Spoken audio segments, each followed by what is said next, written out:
The man NASCAR tried to stop just showed up and booked 3 jobs at the same track on the same weekend.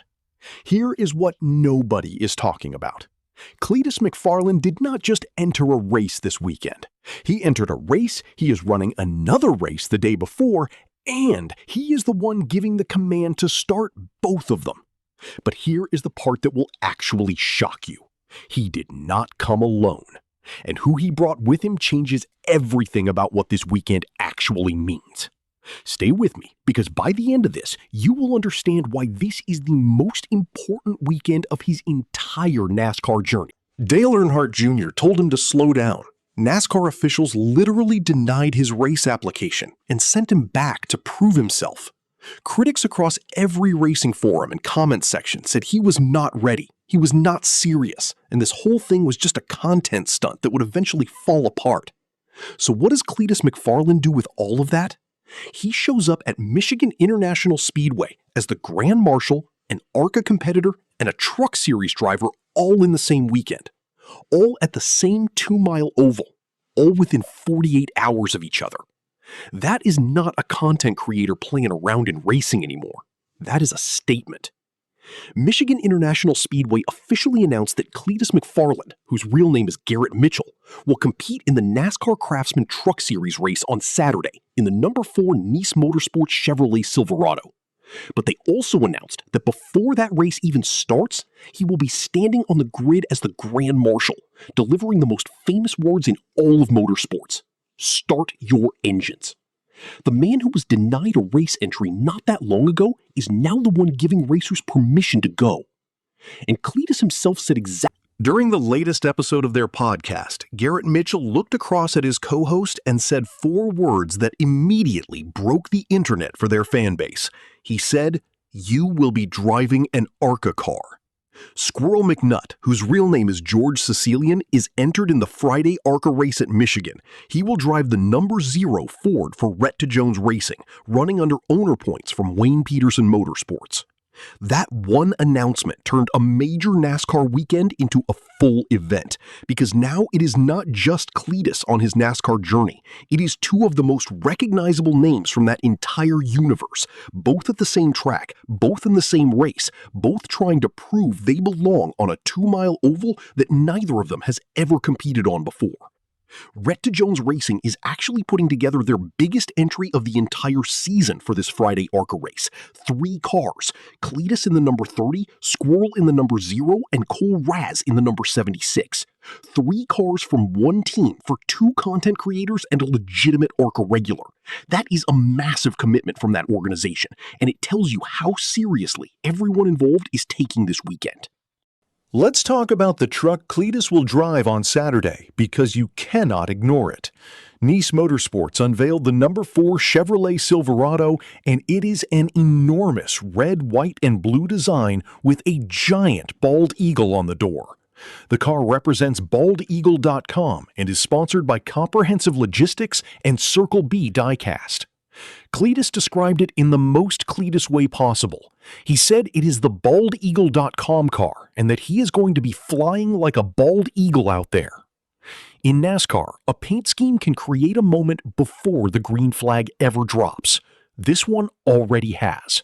Whether that truck finishes inside the top 10 or outside the top 30, it will be impossible to miss on track, and it will be impossible to miss in every highlight package after the race. Here is something that does not get talked about enough when people discuss Cleetus and his development as a driver. Inside the Nice Motorsports garage this weekend, he will have 2 Cup Series veterans running for the same organization. Ross Chastain in the number 45 and Ricky Stenhouse Jr. in the number 42. Think about what that actually means. Chastain has competed on nearly every track type in the country at the highest level. Stenhouse understands high-speed intermediate racing as well as almost anyone in the sport. These are not guys who are guessing at how to set up a truck at Michigan. They have data, they have feel, they have years of experience on exactly this kind of track. For a driver still building his National Series racecraft, having those 2 in the same garage is genuinely valuable. Not just for motivation, but for real information. Where to lift, how to manage dirty air, How the truck reacts when another driver takes air off your nose or your right rear at 180 miles per hour. That kind of knowledge cannot be bought. It can only be borrowed from people willing to share it. And having it available in your own garage is a significant advantage. Now, let us be completely honest about what Michigan International Speedway actually demands, because this is not Daytona and it is not Talladega, and that difference matters enormously. Michigan is a 2-mile oval. It is the largest non-superspeedway track that Cleetus has ever competed on in a National Series event. At Daytona and Talladega, the draft does a massive portion of the work. You tuck into a pack, you manage your position, you let the aerodynamics and momentum carry you through the difficult moments.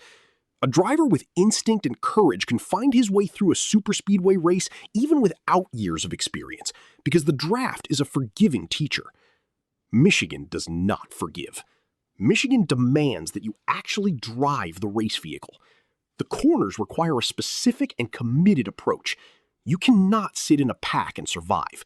You have to manage your entry, protect your corner speed, lift at the right moment, understand how dirty air changes the balance of the truck when someone moves in close, and keep all of that consistent for 250 miles.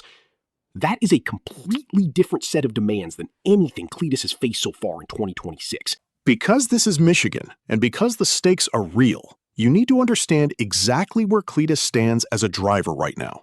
Not based on opinion, based on results. His season started at Daytona in February.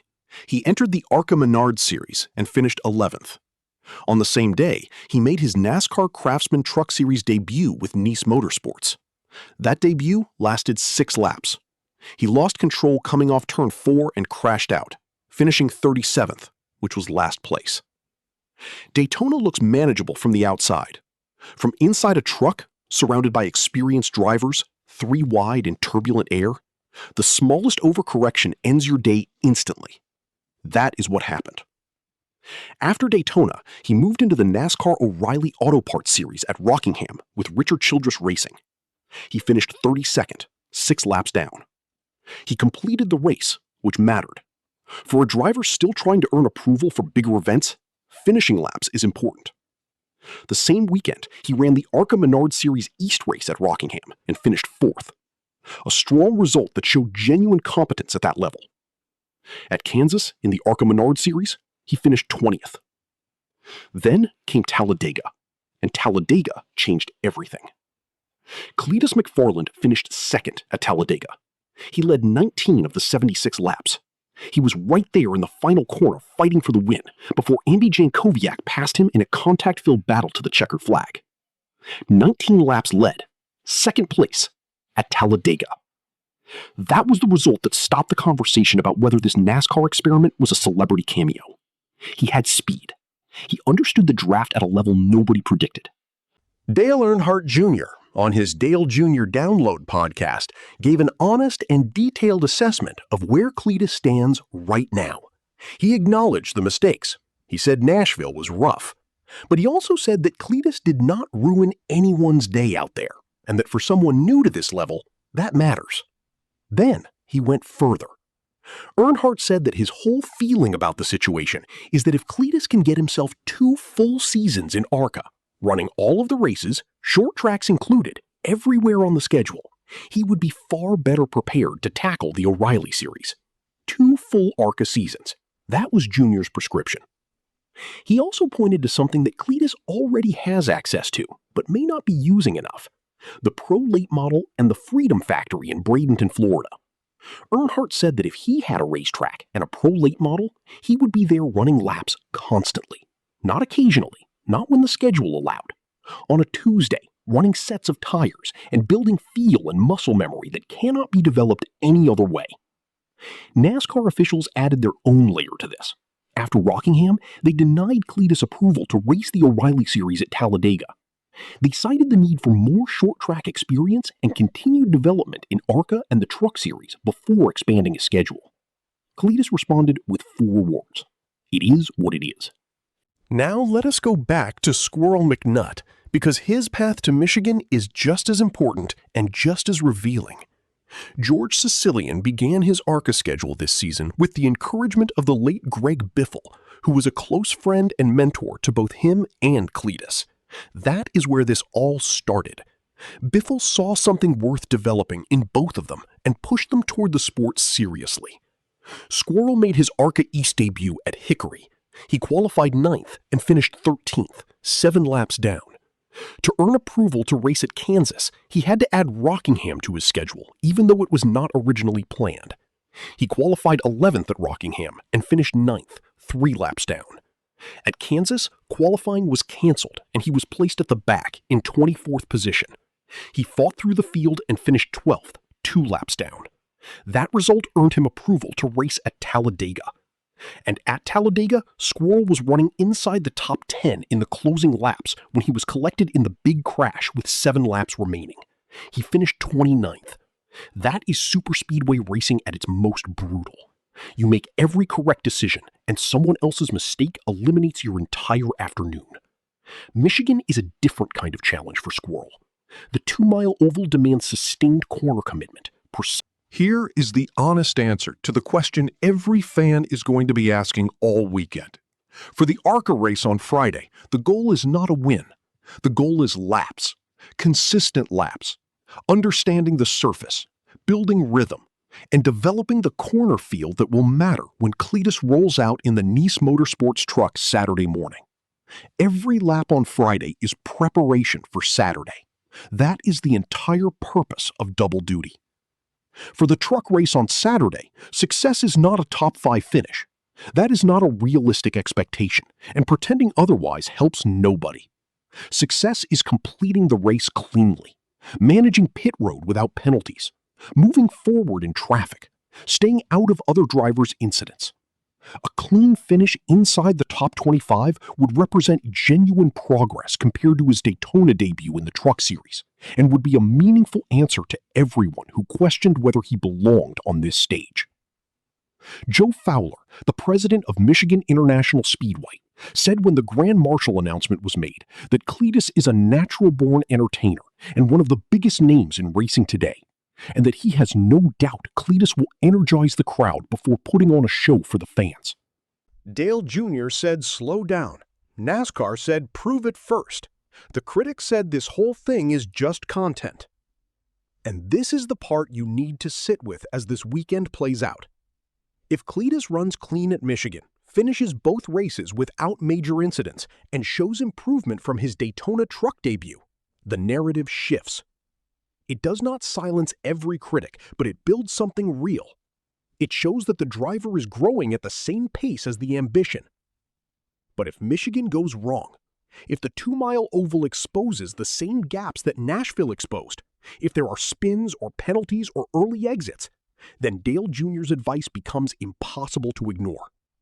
And the harder question gets louder. Is booking more races the right move? Or is grinding ARCA laps exactly what this driver actually needs right now? That question has no clean answer yet. But starting Friday at Michigan International Speedway, we are going to get a lot more information. The Bald Eagle truck is on the grid. Squirrel is in the car next to him. The Grand Marshal command has been delivered. And every single person who said Cleetus McFarland does not belong in this sport is watching. Michigan either validates the journey or makes the harder path undeniable. We find out this weekend.